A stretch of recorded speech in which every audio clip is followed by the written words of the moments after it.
Hey, what's going on? This is Ison-Bowman. I'm coming at you with a landscape pro tips video. I'm a 15-year industry veteran. I've got a lot of experience under my belt and I love it.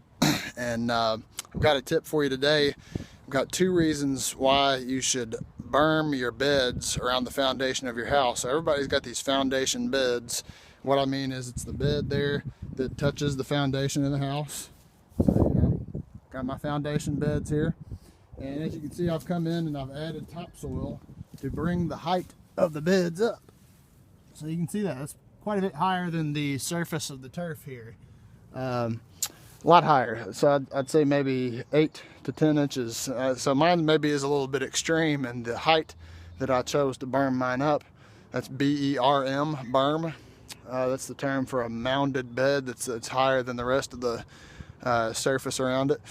And but 2 reasons to do that is, one, it causes the surface water that may be, around the foundation of your home, dripping off if there's like a leak in the gutter, just any water that's in the water table around the surface of your home. That higher elevation berm bed there makes the water tend to want to come away from the foundation, and that's a good thing. You don't want water to collect on the foundation of your house. It just weakens things, causes settling and cracks in the foundation over time. All that bad juju right there. Another reason it's good to berm your foundation beds and build them up like that is you're generally going to be putting in some soil that's looser and nicer than what was left there after the subdivision and construction process.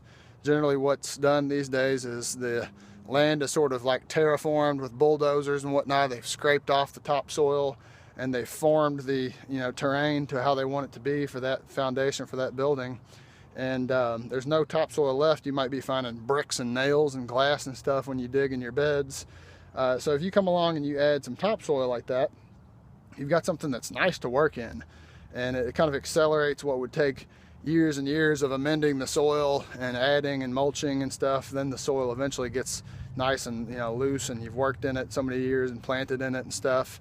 Then you can come in and just shove a shovel in it, and it's nice to work in. It's yielding. The plants can be moved easily, but you can achieve that effect quickly by bringing in some topsoil and berming this up. So I'm moving some hostas around today, and I won't get into what I'm doing and why I'm doing it. It's for another time, but just wanted to point out that only after 2 or 3 chops, 2 or 3 bites around the outside of the root zone of one of these hosta clumps here like that, just pogo jumping straight on it with all my weight, or you can just do that kicking your heel on it, old school. I'm able to just chunk these things up. I mean, I've got these little hosta flying saucers, man. Like, I can just move them around, That one's a little bit heavier, but there they are, man. That's cool. That's a pleasure. I can like bust out this entire, by the way, look at these pansies. Aren't they just kicking some serious butt? I mean, have you ever seen the likes? Whoa.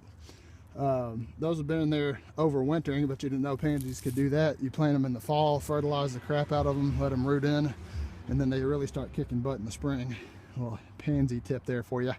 But I mean, yeah, I've got these, just each plant has its own chunk with its root ball intact, and I can just pick it up and move it around in this nice loose berm, and I can bust out an entire perennial and annual relocation job here in like a half hour if I really want to go at it.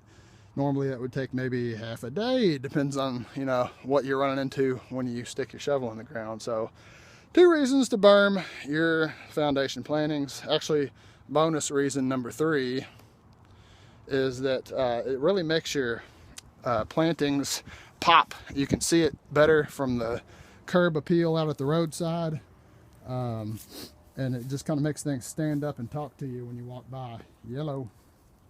Look at this red bud. Look at it. Can you stand that? Wow.